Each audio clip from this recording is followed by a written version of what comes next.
Assume you saw the news out of New York this morning? Yes. What was your immediate reaction to that? Just, disappointed obviously for Sandy. She's a great coach, great human being. And of course, in our profession, you hate to see that. I guess what do you make of just the pace of turnover that we've seen in the W over the last few years? I don't know. I mean, those are jobs above my pay grade, so, I don't really know what to make of it. What did you try to get accomplished yesterday? Just film review and a little bit game plan? Yeah, I mean, we watch film, walking through some of the things that we want to adjust, some of the things we might not have executed the way that we wanted to as well, and also just anticipating some of the things that they might throw at us. Not a heavy physical day. We played a lot of heavy, hard minutes, and but a heavy mental day. You all have been so good at this as the underdogs, but how do you just not let the emotion of a major Game 1 win affect you moving forward in a long series? I mean, we just approach it one day at a time. We really do try to be where our feet are, be in the moment. We can't think about anything that we've already done. We can't look too far ahead. And, this group is very good about staying locked in. Obviously we expect, a different effort. From Vegas. When you're in these situations, we were in the same situation in the last series. Your back is against the wall. Like, there's a certain desperation that you play with, and we've got to be able to play with that same desperation. And so we just have to stay in the moment, stay locked in, and be where our feet are. Building off of that, Coach, you talk about that desperation and needing to kind of match that energy from Vegas. How do you prepare to do that when you're not in the same situation? You're not as desperate, perhaps, as they are. Well, I feel like we've been desperate since about the beginning of August, really. I mean, we've had to play every game with that desperation, and so we've sort of adopted that mentality. We know that in order for us to position ourselves to win, like, it has to be about execution, it has to be about grit, it has to be about toughness, it has to be about pace.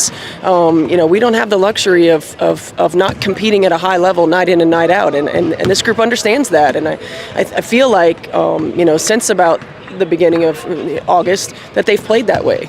So we always have a sense of desperation in our minds. Building off of you're saying, like, you need to have that execution. Right? You guys have been really good at executing at a high level and executing the game plans that you develop.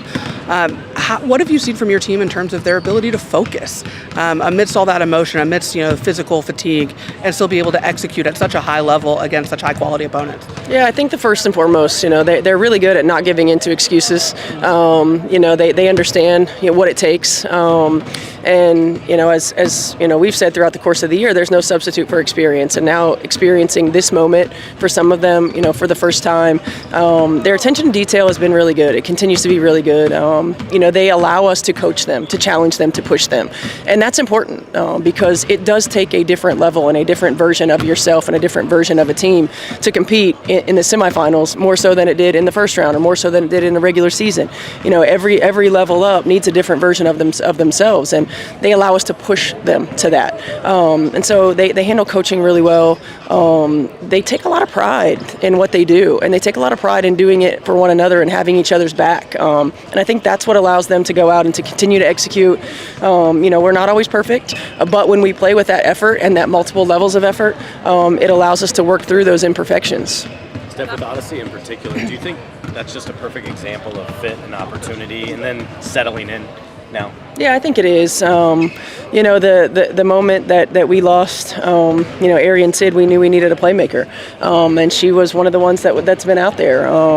She does that at a high level. She has done that at a high level throughout her entire career.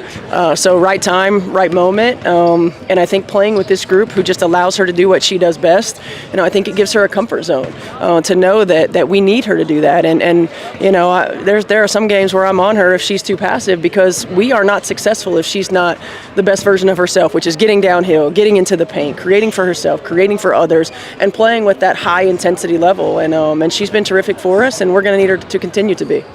Coach, you mentioned pride, and the Fever is a very prideful franchise. What's it meant to you with your own history as a member of the Fever, as coach of the Fever, to kind of lead this team back to a place of impact within this league?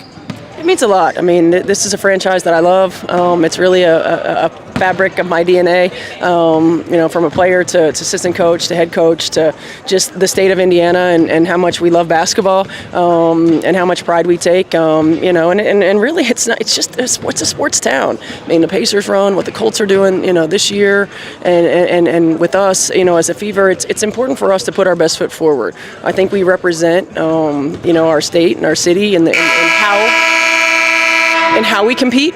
In being that gritty, tough, blue collar, kind of team. We hope to lead our city, our state, and our country, for that matter, in how we approach life and how the examples that we show, and not just grit, resilience and toughness, but inclusion and allowing people to be the best version of themselves. I mean, we take a lot of pride in everything that we do and being leaders in our community and setting a tone, and also being an escape from some of the harsh realities that happen, in life.